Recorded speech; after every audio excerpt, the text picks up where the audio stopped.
नमस्कार दोस्तों, आज की वीडियो में हम चर्चा करेंगे क्लास 8 की हिस्ट्री से चैप्टर 3 और आज का टॉपिक है महालवाड़ी सेटलमेंट और रैयतवाड़ी सेटलमेंट।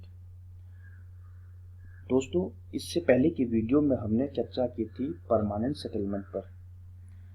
परमानेंट सेटलमेंट में कंपनी को जो कमी महसूस हो रही थी वो ये थी कि इसमें एक बार रेवेन्यू फिक्स कर दिया गया और उसको फ्यूचर में कभी बढ़ाया नहीं जा सकता था। इसीलिए फ्यूचर में कंपनी को इससे कोई लाभ नहीं होने वाला था। हालांकि समय के साथ साथ कंपनी को अपने शासन को चलाने के लिए और व्यापार के खर्चे चलाने के लिए और पैसों की जरूरत थी, इसलिए परमानेंट सेटलमेंट से राजस्व तय करके वो कैसे काम चला सकते थे। इसी कारण 19वीं सेंचुरी की शुरुआत में कंपनी के बहुत सारे अधिकारियों को अब लगने लगा था कि परमानेंट सेटलमेंट में कुछ सुधार किया जाए।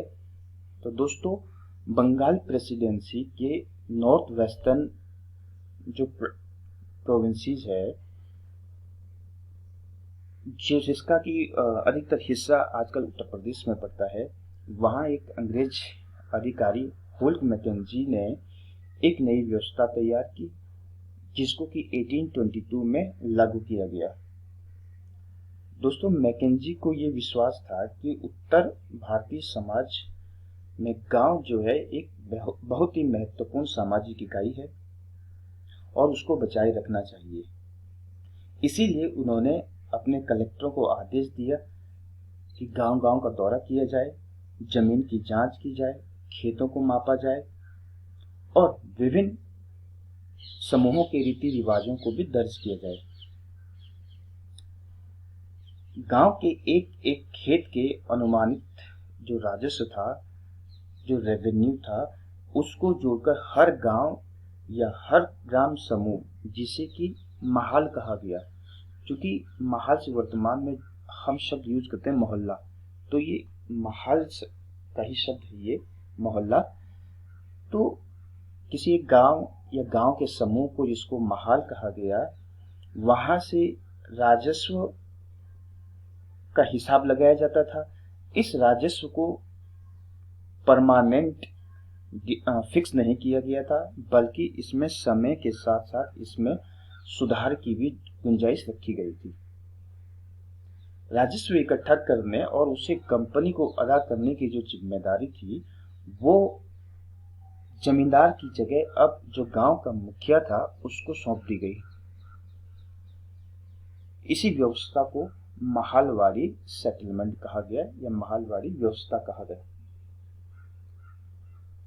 दोस्तों, इस महालवाड़ी सेटलमेंट में कुछ इंपॉर्टेंट क्वेश्चंस बनते हैं, जैसे कि महालवाड़ी सेटलमेंट को किसने डिवाइस किया और कब डिवाइस हुआ या कब इसको लागू किया गया, भारत के किस हिस्से में इसको लागू किया गया। इसके अलावा महालवाड़ी व्यवस्था है क्या और इसमें लगान वसूली का अधिकार किसको दिया गया। तो इस तरह के ये कुछ महत्वपूर्ण क्वेश्चन इसमें बनते हैं। दोस्तों, इसके अलावा एक नई व्यवस्था भी लागू की गई और वो नई व्यवस्था थी मुनरो सिस्टम।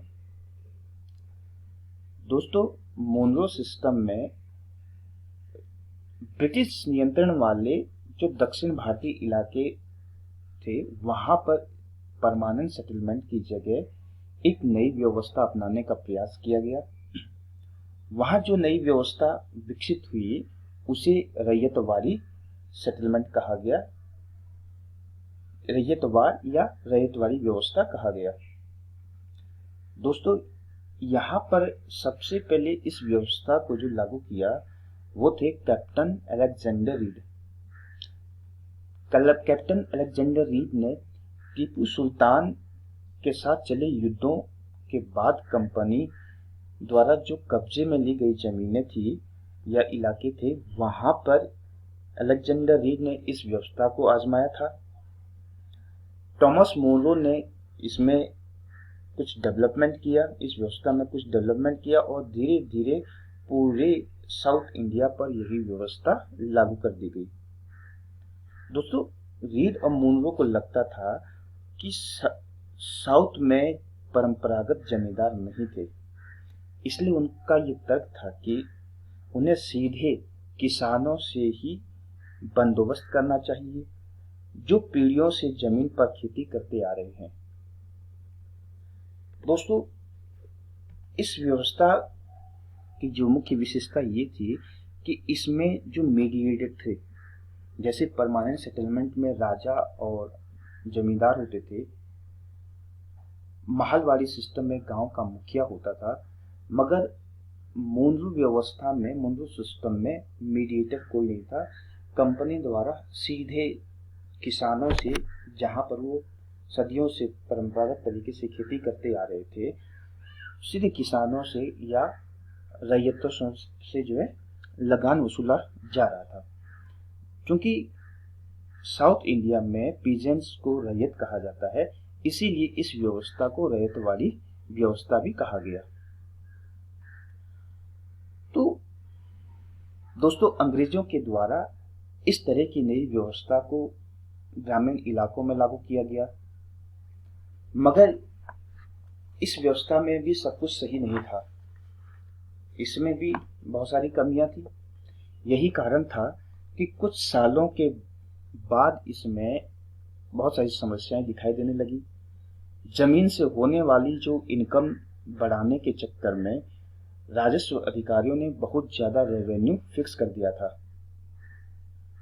किसान राजस्व चुका नहीं पा रहे थे और जो रैयत थे, पीजेंट्स थे, वो गांव से भाग रहे थे।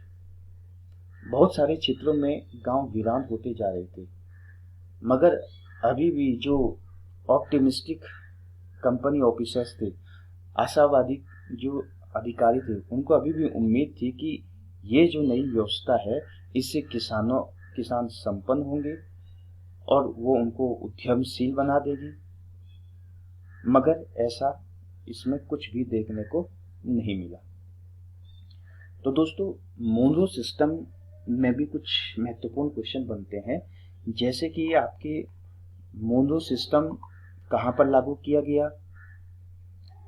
इसको रैयतवाड़ी सिस्टम भी कहा जाता है। रैयतवाड़ी सिस्टम किसे कहते हैं? इसमें लगान वसूली का अधिकार किसे दिया गया, या फिर मोनरो सिस्टम में लगान डायरेक्टली किससे लिया जाता था और इसमें क्या कमियां थी। इस तरह के क्वेश्चन इसमें बनते हैं। तो दोस्तों, आज के लिए बस इतना सा ही। नेक्स्ट वीडियो में हम पढ़ेंगे क्रॉस फॉर यूरोप। तब तक के लिए बाय बाय। हाँ दोस्तों, वीडियो अच्छी लगे तो लाइक करना, शेयर करना और सब्सक्राइब करना न भूलें। तब तक के लिए धन्यवाद।